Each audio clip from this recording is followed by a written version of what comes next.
We're going to review Chapter 18 and Stallcup's Designing Electrical System, Volume 2. Now, to start off with, I'd like to begin with sizing the elements and conductors to supply power to a motor.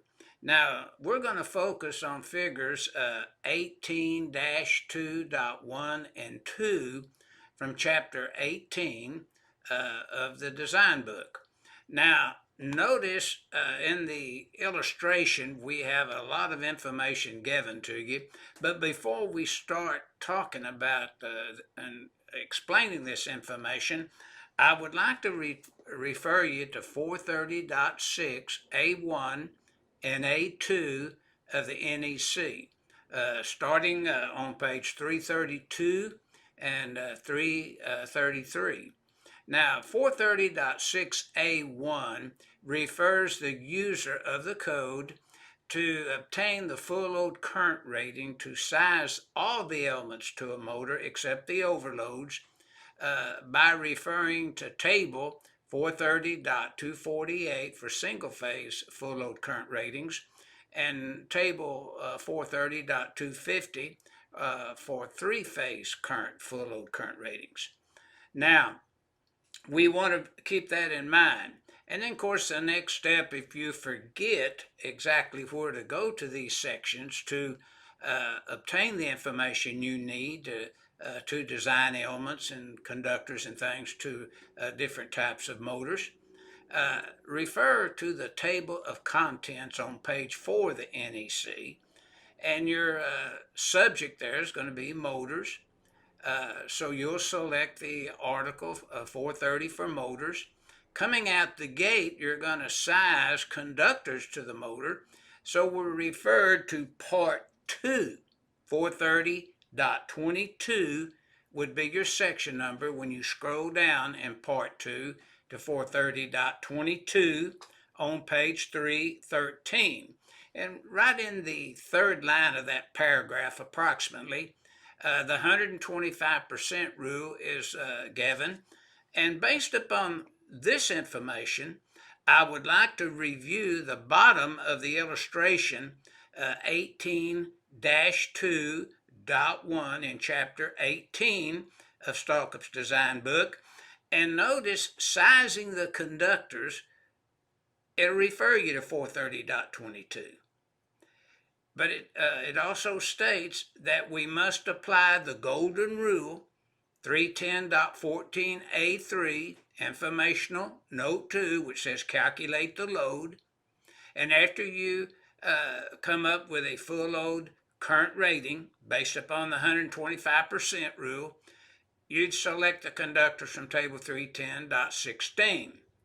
Now notice the bottom motor is a kind of lists out the motor current there that you would use for, say, a single phase. It does have three-phase motor there, and that's a single-phase motor. That's a typo. Keep that in mind.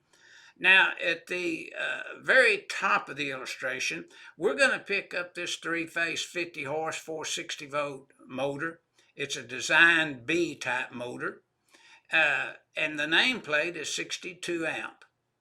Now, the Design B, C, or D listing that you find in the tables, say table 430.248 and table 430.250, is basically how the motor is designed from the manufacturer.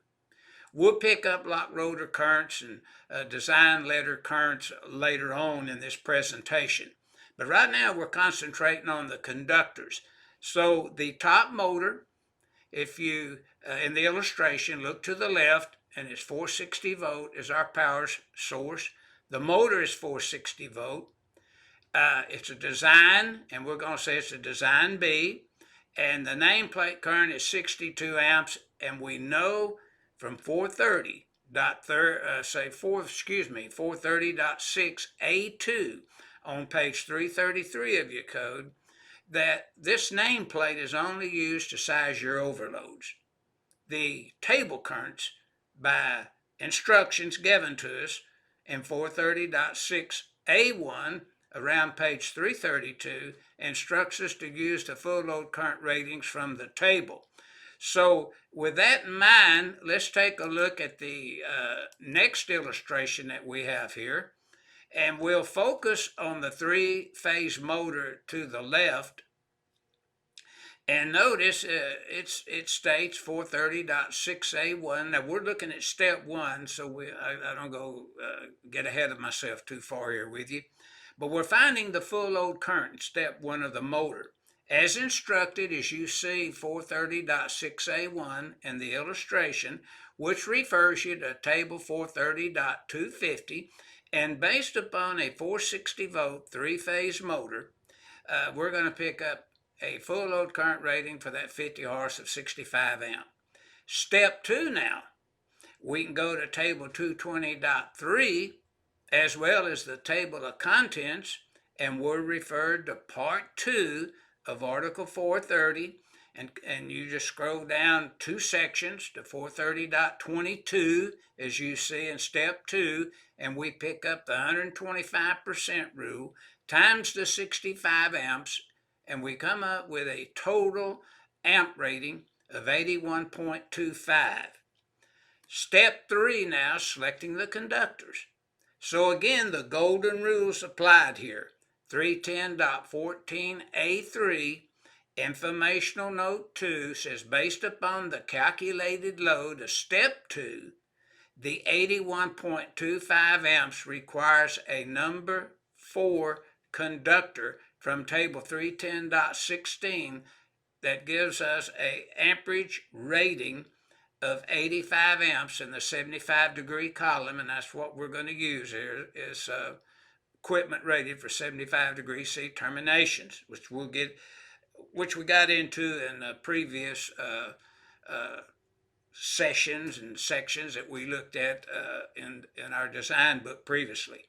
But notice a solution in the size THWN copper conductors, that's what we're using, THWN, or the insulation of your choice from table 310.16 based upon the 75 degree column or the 90 degree column, using that ampacity in the 75 degree column.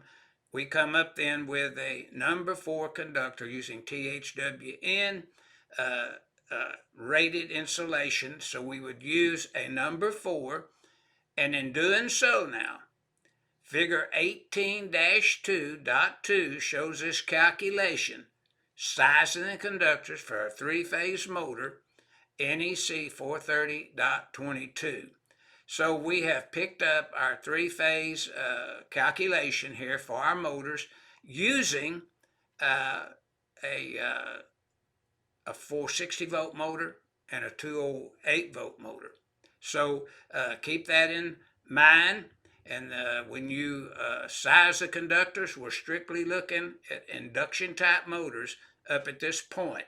So keep that in mind as we go into the next type of motor next.